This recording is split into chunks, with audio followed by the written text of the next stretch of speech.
A dragon had taken in a bat as its pet, but the little bat refused to eat or drink. It prayed for a healing spirit to save its beloved companion. Instead, the magic circle summoned a man wrapped in a blanket. Kim Ohjin opened his eyes, convinced he had finally worked himself to death. He had spent years grinding away as a veterinarian in the modern world, 6 years of studying, 3 years of internship. He had finally opened his own animal clinic, but business was dead, and the rent and loans were strangling him day and night. Every single day, he hovered on the edge of checking out of life, until this moment. Staring at the towering dragon in the dark cave before him, he was certain this was hell. He asked in despair what kind of torture awaited him, but the ice dragon only pleaded urgently for him to treat its precious child. Kim Ohjin looked down to find that this so-called child was a tiny bat. It was frail, listless, and clearly in terrible shape. Professional instinct overcame his fear, and he began asking about its care. The ice dragon admitted it had only taken up bat keeping because it was trending among dragons lately. It had spotted one, thought it was cute, and grabbed it on a whim. A wave of all too familiar frustration washed over Kim Ohjin. This was exactly the type of irresponsible, trend-chasing pet owner he despised most. Swallowing his irritation, he pressed further about the bat's diet. The ice dragon answered a little defensively, saying it offered fresh blood every day. Kim Ohjin heard that and collapsed face first onto the ground. Of course, this was also the type of owner who never did their homework. He snapped, unable to hold back any longer. This is a fruit bat. It only eats fruit. Blood is completely indigestible to it. It's literally starving to death. And this freezing cave environment was only making things worse. The dragon was stunned into submission by his outburst, its confidence completely deflated. Inwardly, it marveled. So this truly is the legendary healing spirit, holding the barely alive creature in its hands. The dragon was overwhelmed with guilt. It carefully cradled the bat and offered a sincere apology. It promised to prepare fresh fruit immediately, and to return it to its original home. Kim Ohjin was genuinely surprised. He hadn't expected a monster from hell to be so reasonable. The ice dragon said gratefully that it would reward him as promised. Kim Ohjin didn't hesitate. He asked to be reincarnated as an oil prince, or reborn as a rich villain's son. The ice dragon had absolutely no idea what any of that meant in spirit language. It produced a necklace radiating magical energy and presented it to Kim Ohjin. It told him he could use it to create whatever he needed, but only with pure intentions. After exchanging thanks, the ice dragon activated the magic circle to send him back. A blinding light surged, and only then did Kim Ohjin realize something was off. This wasn't the afterlife. This was a genuine isekai summoning. He struggled and shouted, trying to get his wish across more clearly. He wanted to go back to the moment Bitcoin first launched, the starting line to wealth. But before he could finish, the magic circle's light had already faded completely. Kim Ohjin found himself standing in the middle of a street, his heart drowning in regret and frustration. The thought of having wasted his one chance at a wish was agonizing. He should have asked for money or power on the spot, not some useless necklace. He couldn't help but wonder if that so-called god was a total fraud. Just then, someone barked at him to get out of the way. Kim Ohjin looked up blankly. The buildings and clothing around him were completely foreign, nothing like his world. He was shoved hard by a passerby, and the very real pain told him everything. His heart sank. This was no dream or illusion. The god hadn't sent him home. It had dumped him here. A cheerful woman at a fruit stall called out to him,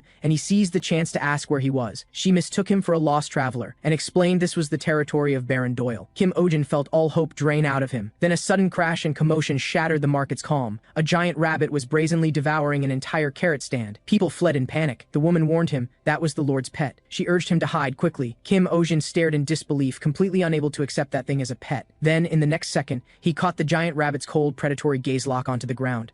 A little girl sat frozen in tears, too terrified to move. The rabbit opened its enormous jaws, and she was about to be swallowed whole. Kim Ohjin's mind went blank, but his body moved before his thoughts could. He sprinted over and snatched the girl away at the very last moment. His heart was hammering, fear choking the air from his lungs as death brushed past. The rabbit lunged again. Raw fury replaced the fear, and he erupted internally. This is the owner's fault? Bringing a wild beast out in public with no leash. The instant that thought crossed his mind, the necklace on his chest began to glow. In a flash, 2 leather straps appeared out of thin air and bound the giant rabbit. The other ends of the straps were gripped tightly in Kim Ohjin's own hands. Everyone froze, including Kim Ohjin himself, who had just narrowly escaped death. Whispers spread through the hiding crowd, speculating he was a sorcerer. He had absolutely no idea what had just happened. At that moment, a man in expensive clothing came rushing over in a panic. He was the Baron, the owner of the giant rabbit, Elizabeth. The Baron scolded his attendants for failing to keep watch over a single rabbit. But then he saw his beloved pet tied up, and his anger instantly turned on Kim Ohjin. He demanded furiously to know who dared treat his precious that way. Kim Ohjin calmly pointed out that the rabbit had nearly killed someone just now. The Baron refused to believe it, arrogantly insisting his darling would never do such a thing. Those words immediately ignited Kim Ohjin's deep contempt for irresponsible owners. He gave a cold laugh and challenged the Baron to stick his own head in the rabbit's mouth and find out. The sharp remark drew quiet satisfaction from the watching crowd. Meanwhile, Kim Ohjin began examining the rabbit more carefully. He noticed several unnatural bald patches scattered across its fur. Considering the breed and its behavior, a theory formed clearly in his mind. He spoke seriously. Unfamiliar environments cause enormous stress in rabbits.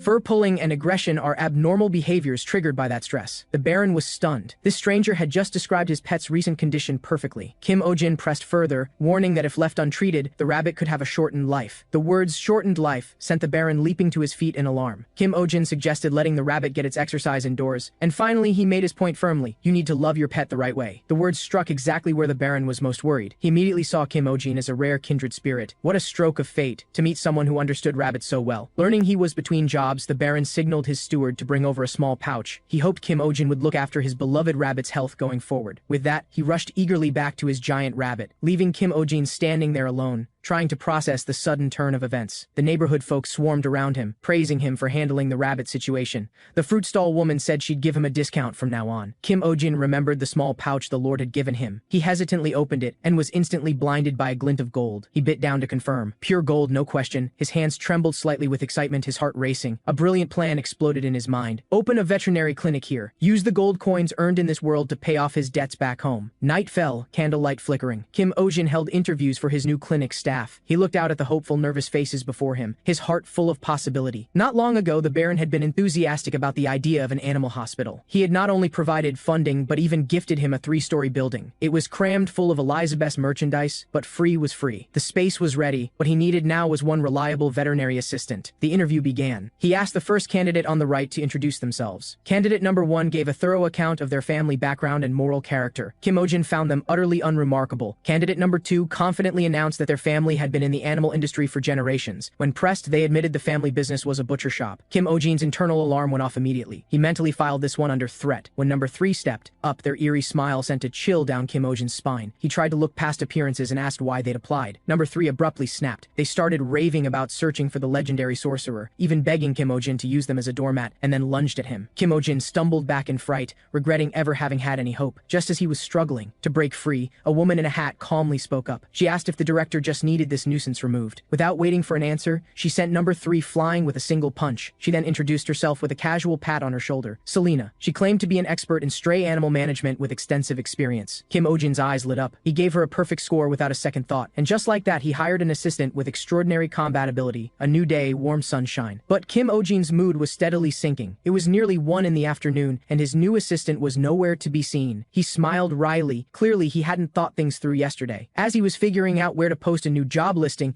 there was a knock at the door. He patiently went to answer it, half expecting it to be his no-show assistant. Instead, a stranger in a hat stood outside. Kim Ohjin immediately switched gears and welcomed the guest in warmly. This was the very first customer at location number 2. He had to make a good impression. He knew exactly why location number 1 had failed his temper. Back then, whenever he encountered an irresponsible owner, he simply couldn't stop himself from being sharp and sarcastic. The bad reviews poured in, and the clinic never recovered. This time, he was determined to charm the customer's wallet open. The guest pointed to his pocket. There was a lizard inside. Kim Ohjin was relieved it was at least a normal animal, but he couldn't help wondering why anyone would carry a pet in their pocket. The customer answered excitedly that it just looked incredibly cute that way. That answer made Kim Ohjin want to flip the table. He fought to keep his temper in check, silently repeating, "Stay calm, stay calm." He took a deep breath and asked what exactly was wrong with the lizard. The customer said Posha had been very weak, sensitive to cold, and had lost its tail. Kim Ohjin patiently explained that all of those were perfectly normal traits for a lizard. The customer, however, insisted. He wanted his pet to be stronger. Kim Ohjin decided to run a health check on Pocha first. He felt around the abdomen and found signs of incomplete shedding. The customer then casually mentioned the lizard had come from the streets and could be a bit feisty. Before Kim Ohjin could react, he watched flames begin to seep from Pocha's mouth. Then a blazing fireball began to take shape. At the very last second, a strong hand grabbed his collar. His new assistant Selena yanked him out of the way of the fireball. She quipped that it would be a real inconvenience if her boss disappeared on day 1. Kim Ohjin was embedded in the wall, aching all over, unable to respond. He thought grimly that getting hit by a fireball might have actually hurt less than this. Selena turned and asked the customer seriously where the fire lizard had come from. The customer said proudly that he'd found it behind the mountain. Selena immediately pointed out that hunting fire lizards was banned in this territory. They were nearly impossible to tame, and illegal poaching had made them extremely rare. The customer panicked, asking if just keeping one was also a problem. Selena stated clearly that any form of possession was illegal, but if it was treated and released immediately, no one would pursue the matter. The moment the customer heard he'd have to part with his pet, he bolted for the door. Kim Ohjin had just pried himself out of the wall when he saw the customer making a run for it. He demanded to know where on earth the man thought he was going, and couldn't understand how Selena could just stand there and let him leave. He ordered Selena to get that customer back. Now, Selena took one look at his expression and gave in. The fruit stall woman was quietly minding her shop, relieved the Lord's rabbit hadn't shown up to cause trouble. Then the sound of frantic footsteps shattered the calm from behind. First came the customer, sprinting in a complete panic. Selena came charging close behind, and then Kim Ohjin came huffing and puffing after Selena. All three blazed past the fruit stall like a gust of wind. The woman was brimming with curiosity, but her instincts told her not to ask. The fleeing customer was in full mental breakdown, unable to fathom why they were being chased. He ran with tears streaming down his face, convinced this was some kind of test. Nothing could tear them apart. Kim Ohjin shouted from behind that Pocha desperately needed to shed its skin. The sun began to dip lower. The chase had gone on for the entire afternoon. Kim Ohjin finally caught up to Selena, barely able to speak from exhaustion. Selena told him dryly that he could use the exercise. Then she turned serious and asked if the fire lizard's incomplete shedding was really that critical. Kim Ohjin confirmed it. 2 or 3 layers of dead skin had built up inside. She explained that if a fire lizard fails to shed, the flames inside begin to accumulate. When the buildup reaches a breaking point, it loses all control. And when that happens, it won't just be the owner at risk, the entire area could be leveled. Kim Ohjin felt the full weight of it and urged them to find the two immediately. Back at home, the customer had convinced himself he'd lost them. He set Pocha on the table and let out a sigh of relief, touched by their unbreakable bond. A melody was already forming in his head. He didn't notice at all that Pocha's body had started to smoke. Then, an explosion erupted directly behind him. The force of the blast knocked him off his feet. He scrambled up to find Pocha standing at the center of raging flames. He reached out in disbelief, asking why it was angry and spitting fire. He extended his hand carefully, trying to coax it away from the danger. But Pocha had completely lost control and unleashed a ring of fire straight at him. In the nick of time, Selena burst in from the side and pulled him to safety. Kim Ohjin moved fast and grabbed hold of the blazing Pocha with both hands. He demanded loudly whether losing control meant attacking its own owner. Selena called out urgently. It had gone fully feral. They needed to calm it down immediately or the fire would only grow. Kim Ohjin stared at the out-of-control Pocha, feeling completely at a loss. In desperation, he shouted that he needed a fire extinguisher. The moment the words left his mouth, the necklace on his chest flickered. A fire extinguisher materialized in his hands out of thin air.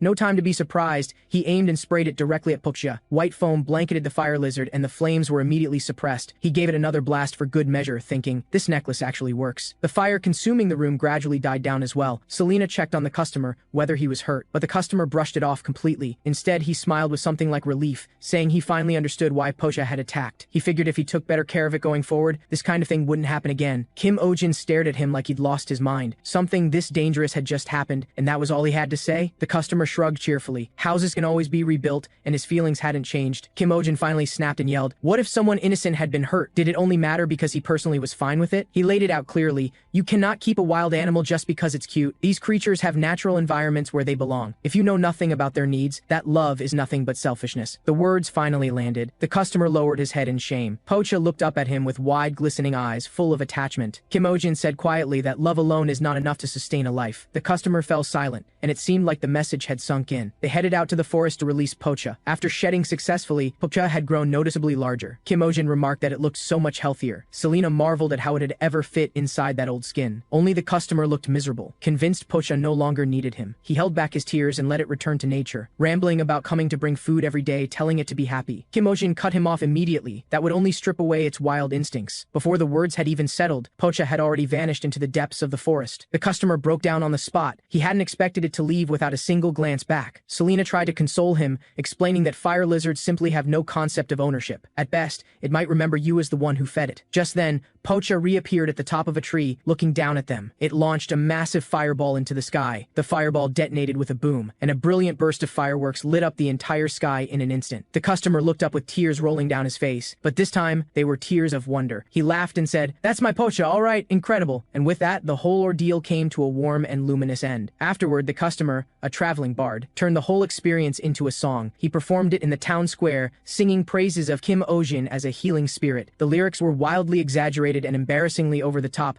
leaving Kim Ohjin cringing in secondhand embarrassment. He muttered under his breath that he had no idea what good a song like that would do. Then he overheard the crowd saying they were going to visit this animal hospital. Kim Ohjin's expression did a complete 180, and he burst out singing the praises of music. Once the jingle spread, a line formed outside the clinic that never seemed to shorten. Selena looked at the packed waiting room and seriously floated the idea of quitting. Patients spilled out the door, the queue stretching all the way to the corner. Kim Ohjin dragged himself through each goodbye, visibly worn out. Selena remarked dryly that at this rate he'd collapse before anyone else. He rallied himself and called for the next patient. He was going to earn every coin he could while he still had the energy. 1 month into opening, his reputation brought in a steady, endless stream of clients. But every time he saw the generous payment, every ounce of exhaustion evaporated instantly. He even broke his own rules and saw patients after hours, just to squeeze in one more. He noticed that people here loved cats and dogs just as much. Only the breeds were startlingly unusual. An extra-long dachshund and a cat with multiple eyes were just a few of the sights that left him speechless. He rolled his sore neck and shoulders, finally seeing the last patient of the day. Selena informed him it was a Salro hound, a breed of hunting dog that had recently become fashionable, but the abandonment rate was shocking because of how aggressive they could be. Kim Ohjin felt a familiar wave of disgust. He wished every trend follower would just disappear. Selena warned him that this breed could pierce wild boar hide, handle with care. He braced himself for something ferocious. Then the customer pulled out what looked like a cotton ball. It was a 3-month-old Salro hound puppy. The owner said it had been limping since yesterday. Kim Ohjin carefully took it into his hands, found a small thorn lodged in its paw, and pulled it out cleanly before disinfecting the area. The puppy immediately bounced around with pure, delighted energy. Watching that fluffy little ball of joy in motion, he found himself smiling without thinking. Selena noticed it was a rare expression on him. After seeing the satisfied customer out, he slumped forward onto the desk, complaining about how exhausting the work was. Selena said he actually looked happy. Was it because of the cute animals, or simply the satisfaction of getting the job done? Kim Ohjin was quiet for a moment, then answered softly, because no one was seriously hurt today. As a vet, the hardest part of the job was watching animals suffer. The more you loved them, the heavier that helplessness became. It was why he used to lash out at irresponsible owners. Now he just tried to shut out the feelings, using coldness as a shield. He straightened up and announced they were closing, telling Selena to hurry and pack up. He turned around and came face to face with a miserable expression pressed against the glass. The person outside called his name in a ghostly moan, pleading for help. Kim Ohjin jumped in fright and asked Selena if she knew any exorcisms.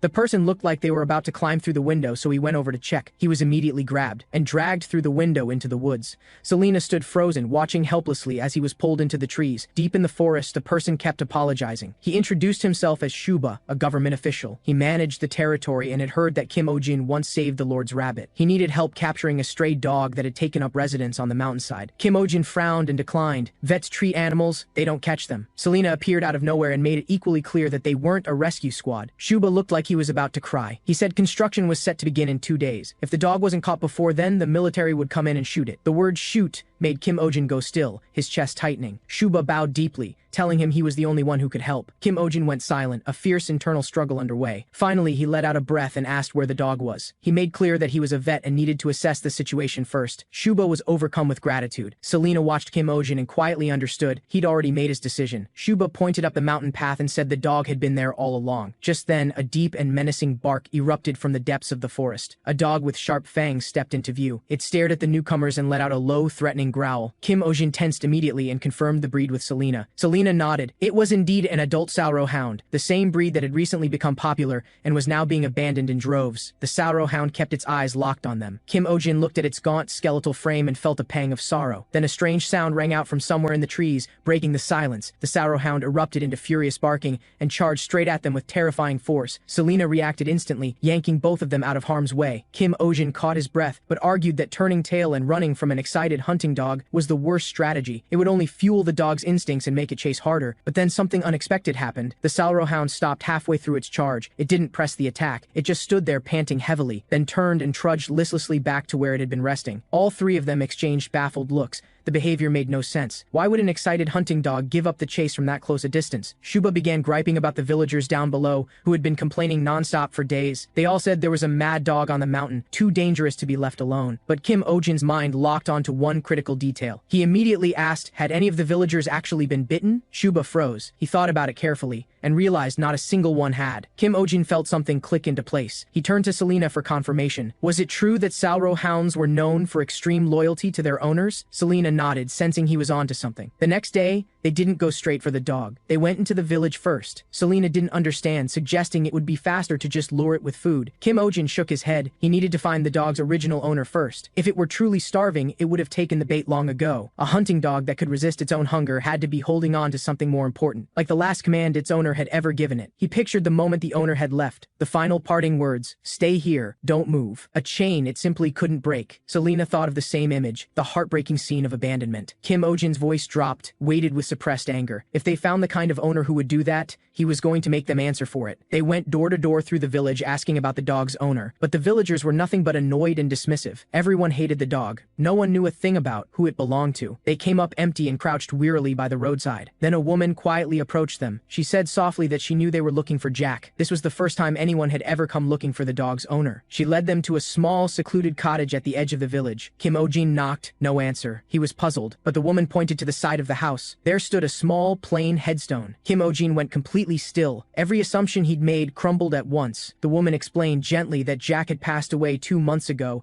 taken by a landslide. He had lived alone, with no family. She was the one who had buried him. The villagers had all been cursing the owner who abandoned the dog, but Jack had never abandoned Max. He simply couldn't come back. She had tried to bring the dog home herself, but nothing had worked. She begged them, please, help the dog named Max. The truth hit Kim Ohjin like a blow to the chest, leaving him breathless. A wave of deep shame washed over him for the assumptions he'd made. He turned to face the headstone and bowed slowly, with full sincerity. Then he made a quiet, firm promise. He would bring Max home. But as evening fell, an unplanned crisis arrived without warning. Shuba came running in a panic. The military had arrived at the mountain base ahead of schedule. He tried to reason with them, suggesting they rest for the night and move in the morning. But the officer in charge patted the rifle in his hands, dismissive. He saw no reason to delay. It could be dealt with today. Everyone hated the dog anyway. Getting it over with was better for all. Meanwhile, Kim Ohjin stepped into Jack's room. The air smelled of herbs. He guessed Jack had probably been an herb gatherer. He asked Selena to look for anything that carried the owner's scent. His own gaze was drawn to a framed photo, and he stopped moving. In the picture, Jack had his arm around Max, smiling with complete and unguarded joy. How could someone who loved a pet this much have left his dog out there alone? Then Selena pointed at something on the wall, a drawing. Jack had been searching for a mandrake. Selena explained, a rare screaming plant with extraordinary value, the ultimate dream of every herb gatherer. Kim Ohjin suddenly remembered that strange, eerie sound he'd heard in the forest. Pieces began fitting together in his mind, forming a shape he hadn't expected. Outside, rain was beginning to threaten. Max suddenly became restless. It remembered that day in the rain with Jack. Jack had built a fire and told Max to wait. It'd stop soon. Max, soaked and shivering, had huddled into a ball. Jack wiped it down gently with a towel, careful and tender. Glad he'd thought to bring one. He told Max not to wiggle around or it might catch a cold. Max licked the droplets from his hands. Firelight danced in the cave as the two of them found quiet in the rain. Jack was relieved to have found this shelter, but then his eyes caught on something in the corner of the cave. A strange glow, a shape of leaf he'd never mistake. The herb that existed only in books, a mandrake. Joy overwhelmed him completely. He had to go home immediately for the proper collection tools. Max started to follow, but Jack gently held it back. He told Max to stay in the warm cave and wait. Home wasn't far. He'd be back before long. And with that, he ran out into the rain, feeling like it was his lucky day. Max stayed behind, obediently watching the slowly dying fire. Jack ran through the downpour, heart full of dreams for the future. Then from behind him came a sound, not thunder. A catastrophic landslide, churning with mud and rock, came crashing down. He didn't even have time to cry out before the earth swallowed him whole.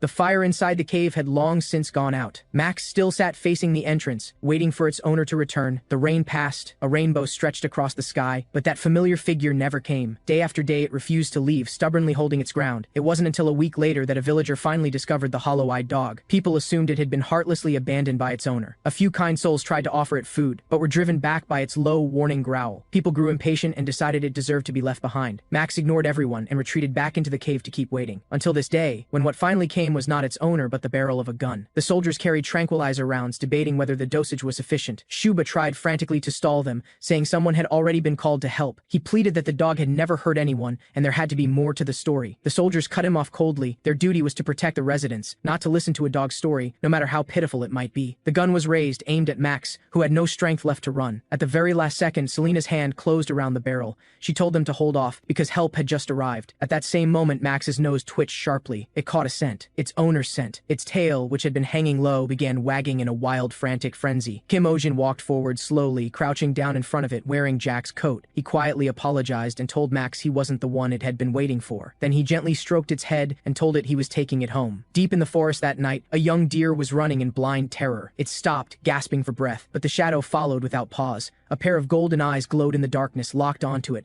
Then a piercing cry split the silence of the trees. The next morning, Kim Ohjin's clinic welcomed its first patient of the day. He stared at the hamster, which had somehow become perfectly spherical, and said nothing. The diagnosis was simple. It had eaten itself into immobility. He sighed and advised the owner to manage its diet, then called the next patient. Old friend Shuba walked in with a smile on his face. He brought news of Max. After being taken home, Max had struggled to accept that Jack was gone. But Shuba had been patient and attentive, and eventually Max came around. This visit, however, was about a different kind of problem. His attendant opened a box to reveal a mandrake plant inside. Selena immediately noticed its roots were exposed and something was clearly off. Shuba explained that Jack had been the one to find it, so it counted as part of what Jack left behind. Since being transplanted, it had been shrieking day and night in a grating, unbearable pitch. The surrounding residents were at their wits' end, unable to get any peace. Selena speculated that the plant was extremely sensitive to its environment. Shuba seized the opportunity and slid the plant toward Kim Ohjin, asking him to take care of it. Kim Ohjin refused immediately, stating he was a veterinarian, not a botanist. Shuba argued back that this noisy thing was far from any ordinary plant. It was neither plant nor animal. It was practically a demon. Just then, the mandrake began to stir awake. Everyone bolted in a panic. Kim Ohjin looked back at the abandoned plant, feeling both ridiculous and annoyed. Selena, however, mentioned that its roots, stems, and leaves could all save lives on the brink of death. Kim Ohjin still felt that a rare herb no one could control was completely useless. Before he could finish his thought, the mandrake woke up. They frantically covered their ears. The dreaded shriek they expected never came. Instead, it let out a cheerful, chirping trill. Kim Ohjin was completely thrown off, unable to figure out what had changed. Selena noticed the plant seemed very interested in Kim Ohjin specifically. She suggested he try holding out the magic necklace. The moment the necklace appeared,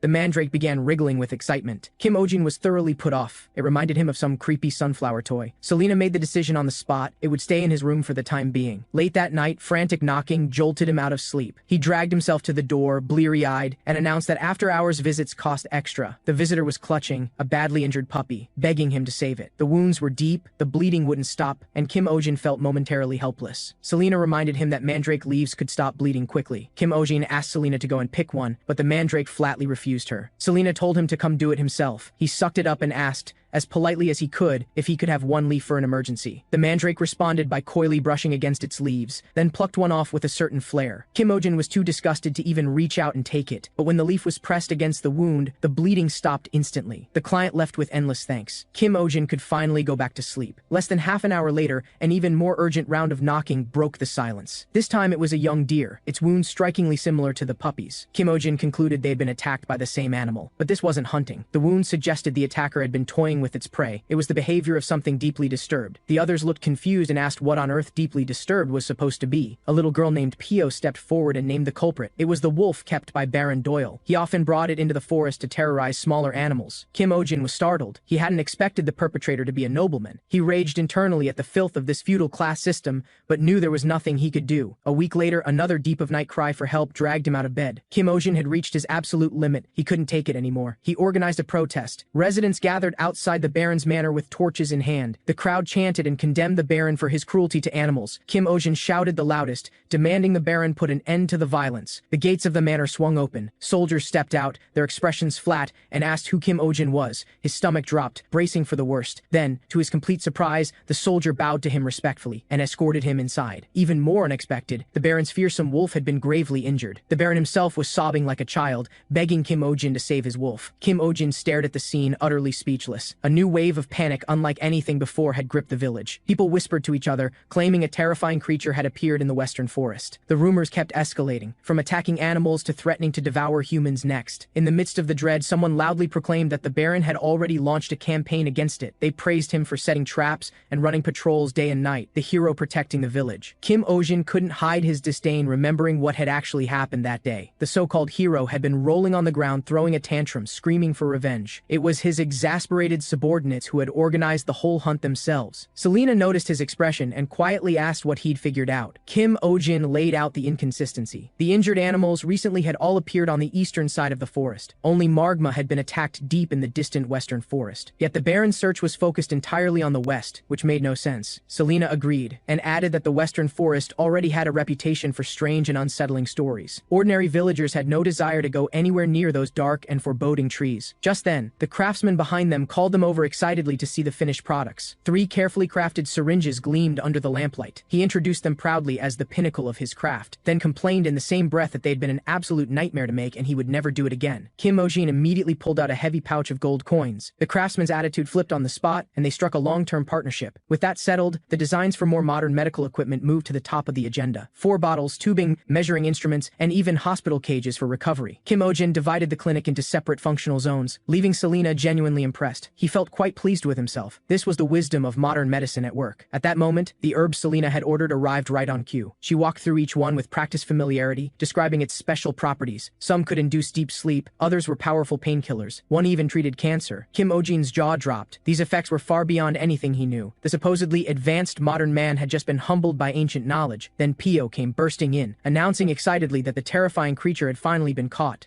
A harrowing howl echoed through the air. The Baron arrived with a large armed escort treating it like a battle. Kim Ohjin felt a knot of unease in his chest. The sound was genuinely fierce, nothing like an ordinary wild animal. Then someone shouted that the creature had broken through the trap and was making a run for it. The powerful hunting dogs were unleashed, driving the target deeper into a dead end of the forest. In the shadows, something glowed. Everyone held their breath, but what the torchlight revealed was a small black cat. Its fur was standing on end, claws out, teeth bared, but its eyes were filled with nothing but fear. The soldiers exchanged glances and awkwardly noted that it appeared to be a stray cat. The Baron, however, was absolutely certain it was the one. He pointed to his own listless wolf as proof. He accused the cat of having wicked claws and teeth, calling it the root of all evil. Kim Ohjin felt his stomach turn. This whole scene looked like a bully crushing something defenseless. Before he could react, a net had already dropped and pinned the small cat down completely. The Baron ordered it bound with iron chains and heavy shackles to be taken alive. The crowd roared with enthusiasm, demanding it be executed in front of everyone. Kim Ohjin's chest tightened. This was nothing but cruelty. He thought of the stray dogs he had treated, covered in wounds, and felt a tremor of grief and anger. Those who abused animals were the one kind of person he despised most in this life. Watching the cat be tied up, he made up his mind to fight back, on their terms. He bellowed for everyone to cover their mouths and noses. The crowd looked at him in confusion.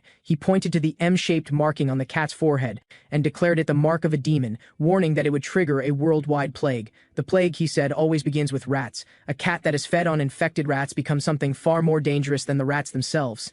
A carrier that could bring about total annihilation. The crowd was shaken by this terrifying claim. They had never heard anything so bizarre and alarming in their lives. Someone muttered that this felt like being taken for a fool. The Baron's expression went serious. He turned to Kim Ohjin and asked if this was true. Kim Ohjin kept his composure with great effort and claimed he had witnessed this catastrophe firsthand in his homeland. It had been a war between the world and a plague. The Baron pressed him. Was this cat truly a demon? Kim Ohjin nodded immediately, but then he shifted his tone and said that because it was still young, there was still a way to contain it. Its blood, combined with certain ingredients, could be used to make a medicine against the infection. As he spoke, he was desperately shooting Selina urgent looks. Selina inwardly sighed, but played along and affirmed his story. Kim Ohjin's heart was in his throat, terrified the Baron would see right through it. Sure enough, the Baron's attendant spoke up against it, calling the whole thing laughable. But the Baron gave Kim Ohjin 1 week to purify the demon. Back at the clinic, Kim Ohjin finally let out a long breath. He sincerely thanked Selina for playing along, complimenting her natural talent for deception. Selina corrected him flatly. What she had said was not a lie. Cat blood combined with mandrake could indeed be used to make medicine. It was just that the amount of mandrake required would run into the hundreds. She then asked him why he had bothered to save this animal. Kim Ohjin finally explained it was not the one behind the attacks. He laid out his records. The wounds on all the other animals were nearly identical. Only Margma's wounds were entirely different, made by a separate creature entirely. Selina immediately understood it was Margma who had been attacking the livestock, and this cat had attacked only one animal, Margma. But Kim Ohjin pointed to what he found strange. The Baron's behavior didn't add up. He had previously covered for Margma. So why this sudden crackdown? This whole disorganized hunt could very well be aimed at the cat specifically. Selina agreed. The fact that the Baron wanted it alive rather than shot was the clearest proof. But what troubled her more were the scar on its forehead and the old injury on its leg. Kim Ohjin swore he would find out exactly what had happened to it. Selina was quietly moved by that. Her opinion of him shifted, just slightly. Then, in the very next second,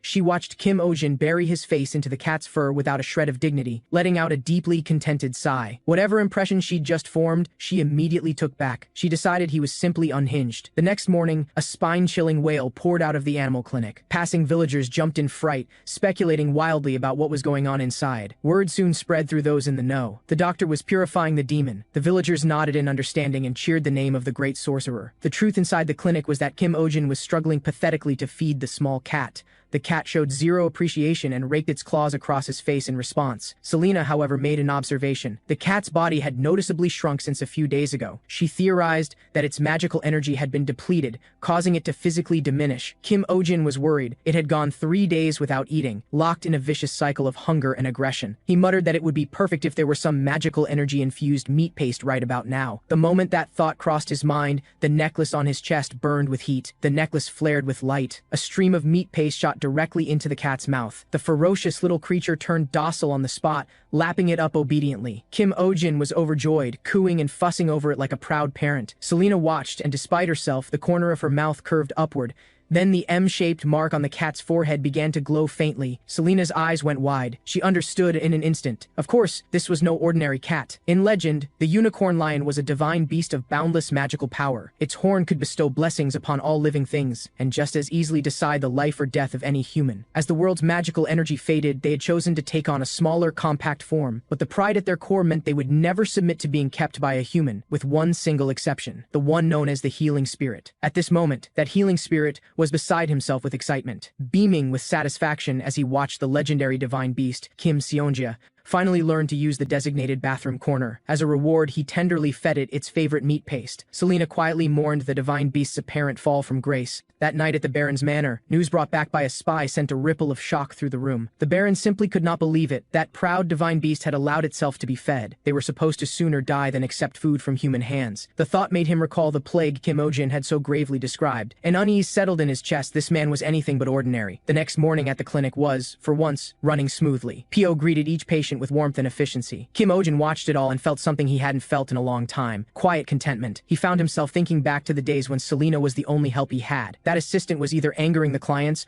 or vanishing without explanation. When he'd finally had enough, he'd ask Pio, who lived nearby, to come in. Pio wasn't just competent, she had a genuine and heartfelt love for animals. Kim Ohjin was so taken with her that he nearly offered her a permanent position on the spot. It was then that he noticed the clinic was unusually quiet today. The animals that usually made noise without pause were all sitting perfectly well behaved. What he didn't know was that it was the pressure radiating from Kim Ohjin on his shoulder keeping them in line. Then the client with the obese hamster came back for another visit. This time, the pet had somehow grown even rounder than before. Kim Ohjin reflexively called it a hamster, and the client immediately looked doubtful. In this world, a hamster was called a flopier. The client began to question whether this doctor actually knew the creature in front of him. Pio stepped in smoothly, covering for him with quick thinking. She explained that the doctor came from another world and practiced a completely unique form of medicine. Kim Ohjin was so delighted that he officially offered Pio a permanent position right then and there. Kim Ohjin continued the examination. Behind him, Kim Ohjin fixed her gaze intently on the plump hamster, and then lunged. But in the split second before her claws made contact, something astonishing happened. The fat hamster split into three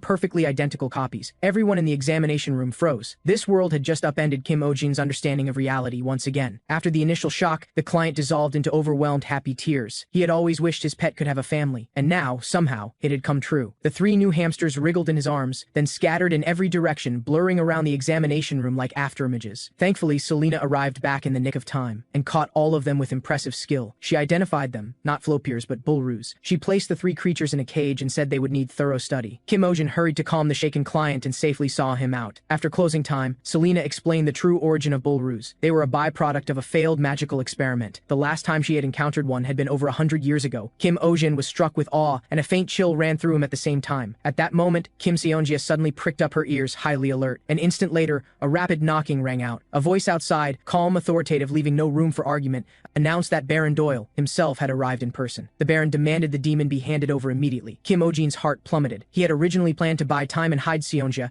but had gotten distracted and forgotten. All he could do now was force an awkward smile. The Baron repeated his order impatiently, telling him to bring the creature out at once. Kim Ohjin claimed the treatment wasn't finished yet. He said that during the purification ritual, he and the cat had formed an inseparable bond. The absurdity of this made everyone present think he had lost his mind. He knew it wasn't working, which meant it was time for a direct confrontation. He suddenly turned the tables and demanded to know why the Baron was keeping a similar black cat in his manor. He accused him point blank of planning a swap. The Baron's face changed. He scrambled to deny it. Kim Ohjin pressed his advantage, exposing the real culprit, the wolf the Baron had been keeping. The Baron held his composure and told him to prove it. Kim Ohjin had come prepared, producing the medical records documenting the wounds in detail. But in the next instant, the evidence was torn to shreds in one of his attendant's hands. Kim Ohjin shook with rage, internally screaming about the desperate need for technological advancement. The Baron's men lunged for the cage, and were immediately rewarded with a deep scratch from Sionja. Kim Ohjin's mind raced, frantically thinking about what the necklace could conjure. Had it really come to that? The necklace necklace was already glowing faintly on his chest as he prepared to make his last move. Then a cool, commanding voice rang out and brought the chaos to a halt. A group of beings with an extraordinary, otherworldly presence swept in, stopping everyone in their tracks. The Baron looked toward the newcomers. The sight of the world tree staff in their hands gave him pause, and the rings of magical energy circling their brows. He recognized them instantly. This was the leader of the highest oversight body on the Western continent. The Baron snapped into a bow, his tone shifting to fawning deference in an instant. Carlian stated the purpose of their visit. They had come for the endangered divine beast. Kim Ohjin immediately became the world's most starstruck fan, eyes shining with admiration. He also instantly understood what Selena had been disappearing to do these past several days. Looking more carefully, he could just make out a pair of pointed ears beneath the brim of her hat. Carlian spoke an incantation. Kim Ohjin became drowsy almost immediately. She was then wrapped in a cocoon of soft glowing air and lifted gently upward. After his examination, Carlian confirmed that she was indeed a precious unicorn lion, and the scar on her forehead was proof of having been cut by a magical extractor. Someone had forcibly extracted magical energy directly from a divine beast, which filled him with fury. He turned on the Baron and demanded to know if he was the one who had severed the divine beast's horn. The Baron went pale with terror, collapsing into incoherent denials, then fled with his entourage in complete disarray. Kim Ohjin felt tears well up in his eyes. This world's animal protection organization was absolutely incredible. Carlian thanked him for protecting such an important divine beast, and informed him they would be taking Seonjia into their care. Kim Ohjin felt a pang of reluctance, but he also knew it was the right thing. Just then they noticed Kim Seonjia actively tearing through the protective membrane. Within moments she had broken free, and launched herself straight into Kim Ohjin's arms. He caught her with a surprised laugh, warmth and trust flooding between them. The tender scene left every elf frozen in silent wonder. Carlian's gaze fell to the glowing necklace on his chest, and he grew thoughtful. The elves began murmuring among themselves, their eyes lighting up with curiosity and something close to excitement. That look, it reminded Kim Ohjin of the professor who had pressured him to pursue graduate school. Even Selena was looking at him the same way, which made his skin crawl. Carlian smiled suddenly, and announced he would entrust Seonjia to Kim Ohjin's care. Technically, regulations required both the person and the divine beast to be brought back to headquarters for review, but with Selena present to oversee things, they were satisfied. Carlian spoke another incantation. A halo of light settled over Kim Seonjia. A new necklace, woven with protective magic, appeared around her neck. It would stand in for her lost horn and help her recover her strength. Then Carlian produced a ring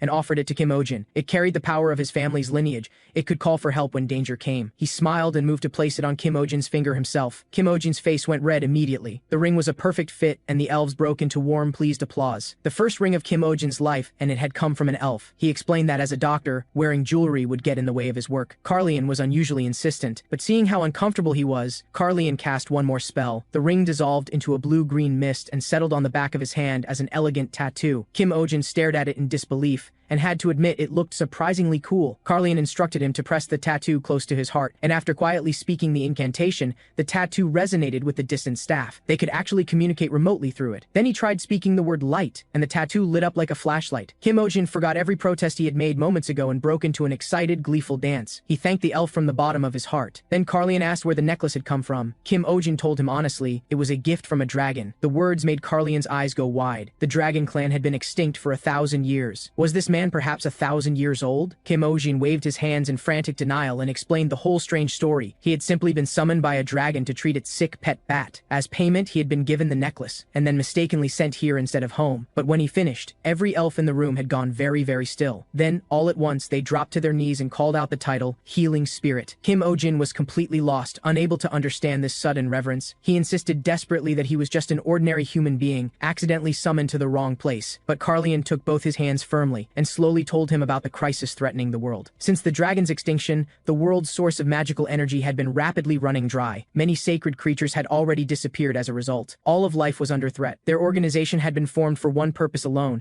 to find the one spoken of in legend. And in that legend, the one who wears the necklace carrying a dragon's power, that was the one who carried hope. Kim Ohjin went blank. Was this legend actually talking about him? The elves knelt again, swearing to dedicate themselves entirely to the protection of the healing spirit. A headache settled in behind his eyes. This was all that dragon's fault.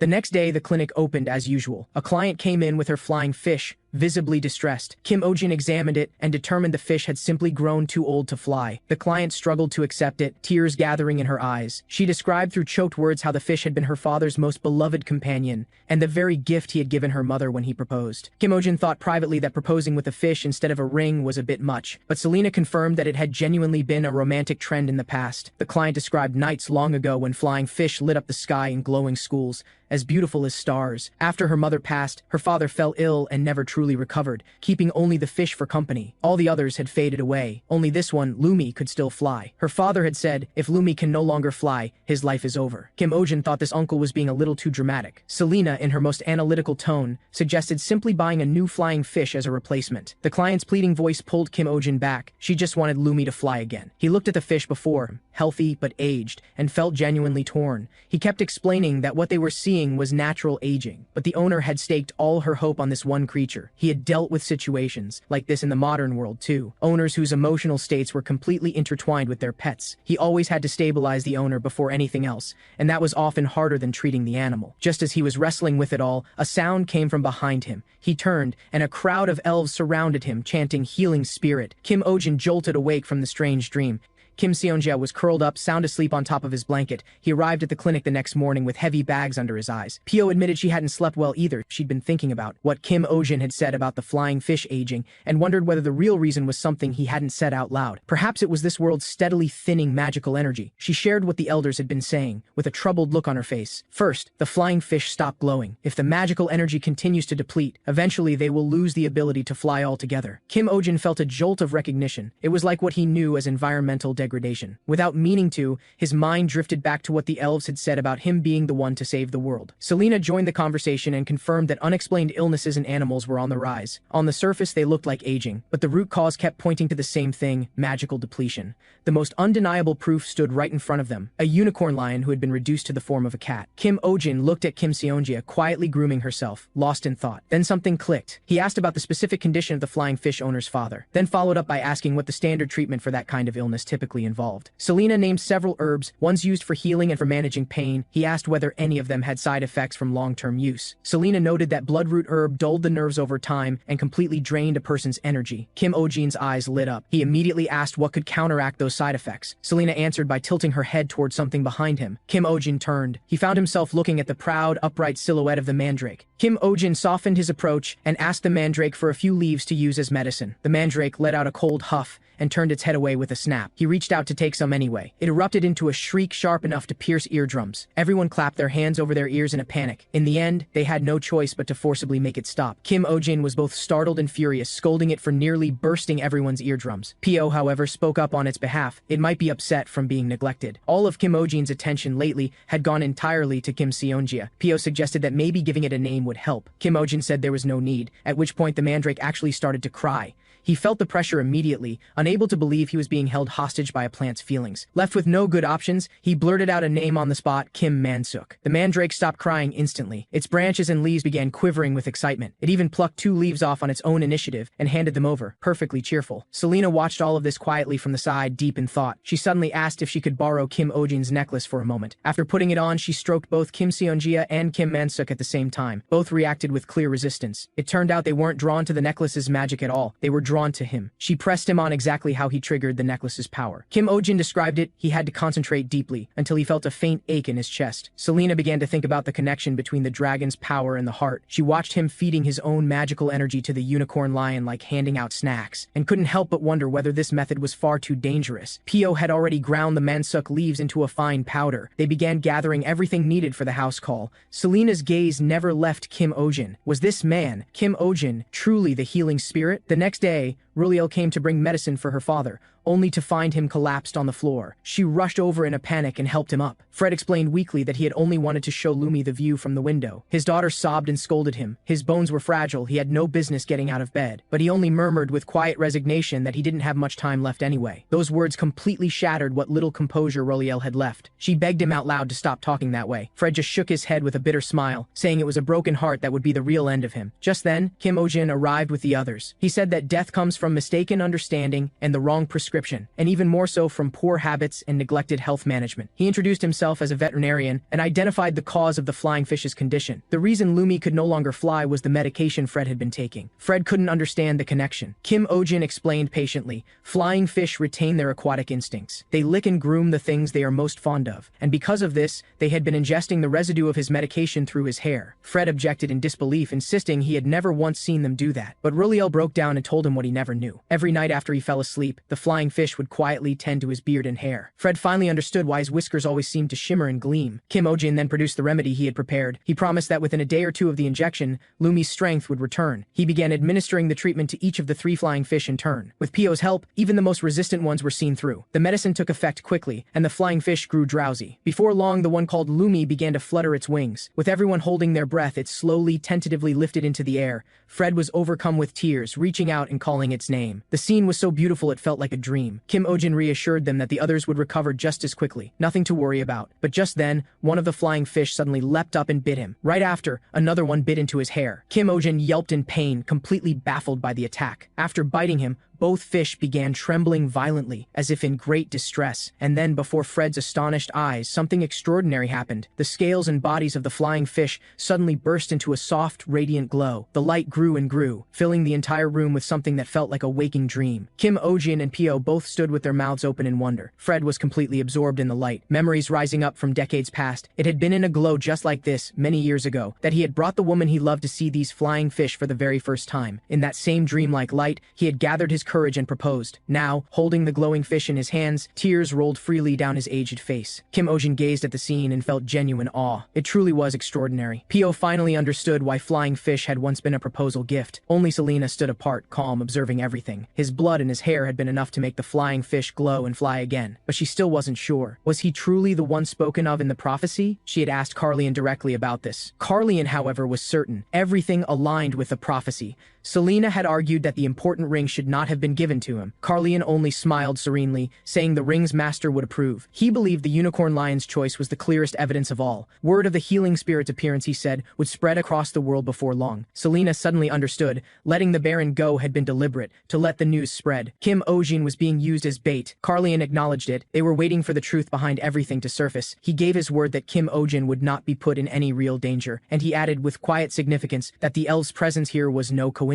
Selena thought back to the first time she saw Kim Ohjin. He had been subduing the giant rabbit. She had noticed the necklace around his neck even then, and felt a pull of curiosity. She acknowledged he was unusual, and yet she still couldn't bring herself to accept who he might be. Carlian reminded her, the prophecy concerning the healing spirit had never been about something as simple as saving the world. The scene shifted, and a scream rang out from the animal clinic once again. The bullroo that was supposed to have been discharged last week had reappeared. Selena announced that she would be taking this one under her own care. She explained calmly, this species comes in 2 types, nucleated and non-nucleated. As long as the nucleated core is kept under control, the rest will not continue to divide. Kim Ohjin went pale. That meant they could multiply without limit. Selena warned him to be careful because stress would cause it to split. Kim Ohjin refused on the spot, demanding she return the dangerous creature immediately. Selena shot that down without hesitation, insisting that its behavior needed thorough study. In the past, a lack of understanding had caused an entire village to be consumed by them. Kim Ohjin was nearly at his wit's end. This was like playing with matches in a munitions depot. He already had 2 forces of chaos living under his roof. He couldn't handle another. Pio asked, with some concern, whether the original owner had given their consent. Selena glanced over and asked, with unsettling calm, whether consent was really required for something like this. Kim Ohjin understood immediately. She had just taken it outright. Pio grabbed his arm quickly and whispered a warning not to push back. Apparently, elves left marks on the ears of serious criminals. Many elves kept their ears hidden specifically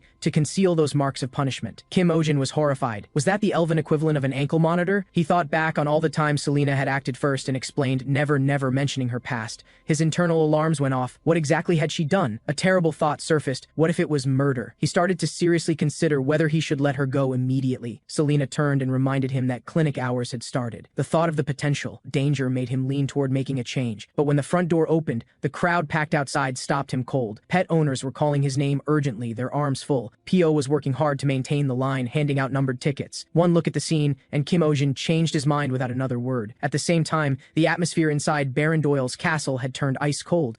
A man demanded sharply to know why the Attilawan order had come. The Baron explained frantically that they had come for the divine beast. He'd had no choice but to flee. The man erupted in fury, berating him for letting the unicorn lion be taken away just like that. The Baron rushed to reassure him. The unicorn lion was actually with a Dr. Kim Ohjin. The man refused to believe it. A divine beast willingly living alongside a human? Impossible. The Baron swore he had seen it himself. The unicorn lion had been following the doctor of its own accord. The man's expression turned sharply serious. He asked who else knew about this. The Baron ticked off the names, a couple of subordinates, his steward, and a few others, the man asked whether their silence had been secured. The Baron froze. For the next hour, furious roaring echoed through the castle walls. Under enormous pressure, the Baron immediately ordered those two subordinates to be summoned, but his steward reported back that the two had been overworked and were currently on leave. They had already left. There was no way to reach them. A deeply unpleasant premonition seized the Baron's chest. Meanwhile, the news of the healing spirit was spreading at a breathtaking pace, in taverns, barracks, market squares, and school courtyards. Everyone was asking, who was this Dr. Kim Ohjin? Why had the Attilawan order descended upon a backwater village? The rumors eventually climbed to the parlors of noble ladies, sparking a new wave of imagination. The legendary healing spirit was actually a man? The ladies exchanged glances full of excitement. This was nothing like what they had pictured, and the prophecy had once said, "He who wins the healing spirit shall rule the world." In the Montpellier district, where the nobility resided, Dr. Adrian arrived fashionably late. He looked around his empty examination room and wondered why there were no patients today. His steward told him not a single one had come through the door since morning. Adrian's first instinct was that a rival was behind some underhanded scheme to sabotage him, but his steward said it was because of a new animal clinic that had opened in the Belmore area. Adrian was dismissive. The tricks of a commoner doctor weren't worth a second thought. With aristocratic arrogance, he decided to treat it as a day off. He still had his noble clientele, after all. He brought up the young lady's unicorn, which alone was enough to secure a month's income. His steward then informed him that a message had just arrived. The young lady had cancelled her appointment. She, too, had gone to Kim Ohjin's animal clinic. The mask of arrogance on Adrian's face finally cracked. He could no longer sit still. He had to go see for himself exactly what kind of place this was. Adrian came from a distinguished family, handsome and learned. In the eyes of the world, he was the picture of privilege. But very few people knew the real reason he had chosen to become a veterinarian. It had nothing to do with love for animals. It was to get close to their beautiful owners, easing the worries of elegant ladies. In his eyes, this was the finest calling in the world. Yet Lady Marian was his one exception. From the moment she first walked into his clinic, his heart had beaten for no one else. He sometimes thought he had perhaps become a vet for the sole purpose of caring for her unicorn, and now she had entrusted Lulu to a commoner doctor. The news stripped away all pretense of composure. He declared the clinic closed on the spot. He had to go to the Astrald house immediately and find out what was going on. Faced with the lady of the house's questions, he produced a string of high-minded sounding concerns, questioning the competence of a commoner physician,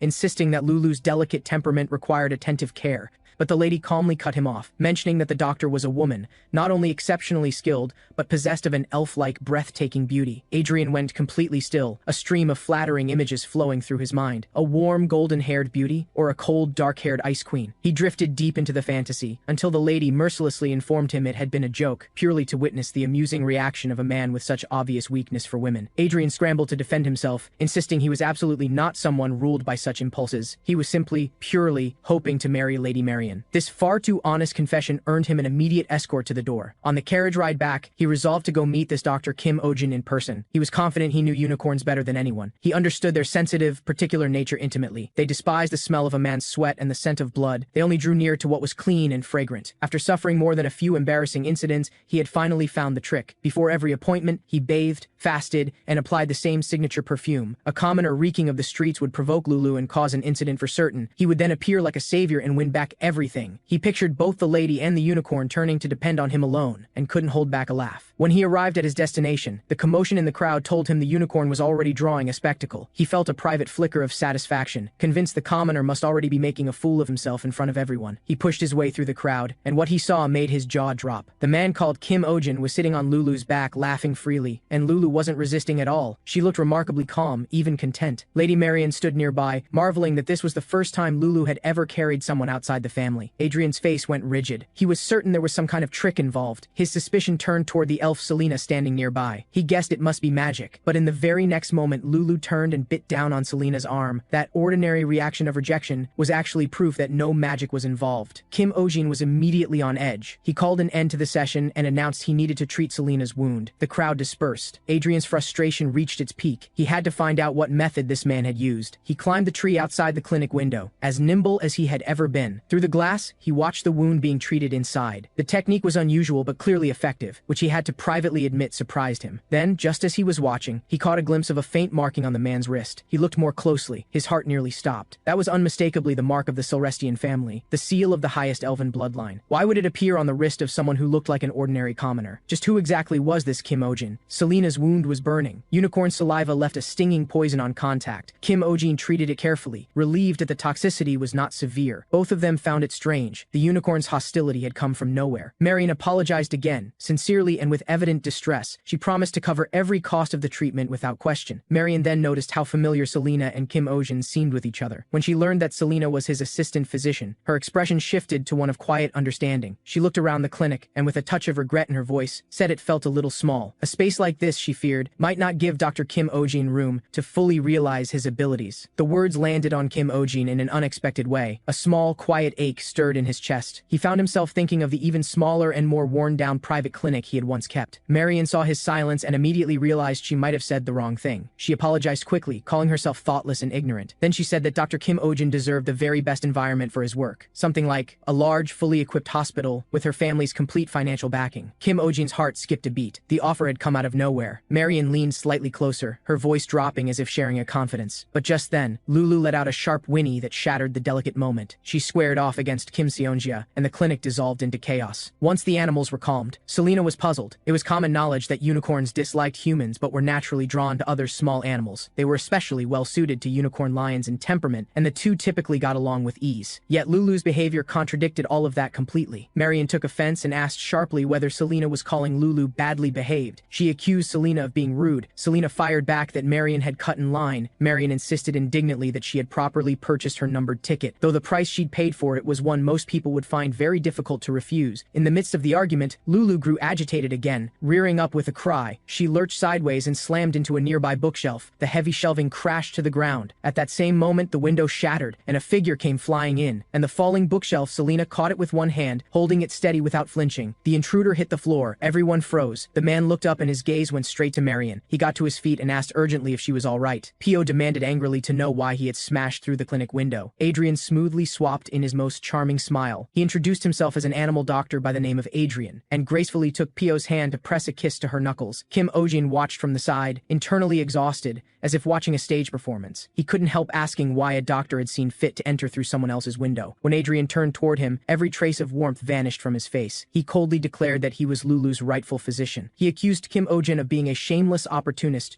who had left Lulu in a weakened state. Kim Ohjin was furious at the baseless accusation, and pointed out that Adrian was the one who had broken in. Adrian insulted him using a peculiar plant name that implied incompetence. After a quick whispered explanation from Selena, Kim Ohjin learned it was a term for a hypocrite. Marion was even more incensed, and rebuked Adrian sharply for his disrespect. But Adrian insisted his accusations were not unfounded. He pressed Kim Ohjin directly. Did he have a fiancée, or had he ever been in a relationship with a woman? When Kim Ohjin said no, Adrian became agitated and called him a liar. He said the marking on Kim Ohjin's wrist belonged exclusively to an ancient family. It signified either bloodline or a marriage contract. Pio guessed excitedly that it was an engagement ring. Kim Ohjin hastened to deny it, explaining it had been given to him by a man named Carlian. The explanation only deepened this understanding, and the atmosphere grew even more peculiar. Just then, Lulu let out a cry of pain. She suddenly began to retch, then collapsed to the ground, limp and barely conscious. Kim Ohjin called to Pio to bring the instruments. While he checked Lulu's pupils and breathing, his mind racing. She had been perfectly fine just moments ago, so why this sudden deterioration? Adrian also knelt down beside Lulu, pressing his ear close and listening carefully. After a moment, a look of delighted surprise crossed his face. He announced loudly, offering his congratulations to Lady Marion. Lulu was pregnant, but Marion's brow furrowed deeply.